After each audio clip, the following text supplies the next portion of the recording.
They say revenge is a dish best served cold. I waited over 2 decades, and when the moment finally came, it was perfect. When I was in university, my mother, strong, loving, and everything to me, was diagnosed with late-stage cancer. Everything shifted overnight, but the most shocking change wasn't in her health. It was in my father. Within weeks of her diagnosis, he started growing distant. A woman named Tessa, one of his colleagues, suddenly became a regular figure in our lives. She was barely older than I was and always around, bringing groceries, helping with errands, even comforting my mom during treatments. At the time, I thought she was just incredibly kind, someone stepping up for a struggling family, but my mom, I think, saw right through it. During one quiet hospice visit, she looked at me and said something I'll never forget. "You know your father had that operation years ago, right?" "Yes," I replied. "He's not planning to undo it, is he?" She just stared at me and said, "Keep that in mind." That was the last real conversation we had. She passed away that night. And who was there by our side, yet again? Tessa. She helped plan the funeral, moved in slowly over the following year, and before long, she and my father were engaged.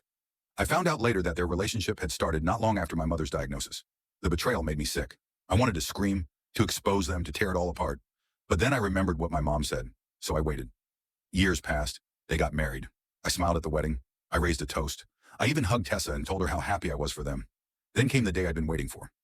Over coffee one morning, Tessa opened up. Her eyes were puffy, and she looked heartbroken. She told me how she and my father had been trying to have children for years, but nothing worked. She thought it was stress. Then came the medical appointments, the tests, the harsh truth. Her window had closed. There would be no children. I sat there nodding sympathetically. Then she said something that lit the final spark. "It just doesn't make sense. We tried so hard. Why didn't it work?" I paused, took a deep breath, then asked, "Wait, he never told you?" Her head snapped up. "Told me what?" I hesitated, just enough to make it convincing, and then revealed it. That my father had a procedure years ago, one that made it impossible, one he never reversed, one he never intended to reverse. She crumbled, completely. She wept into her hands while I comforted her. On the outside, calm and caring. On the inside, I was on fire. That was the last time I saw her. Weeks later, my father called me, raging. "She left me, served me papers. How could you do this to us?" I answered coldly. "You taught me how to keep secrets." Then I hung up. I never spoke to either of them again.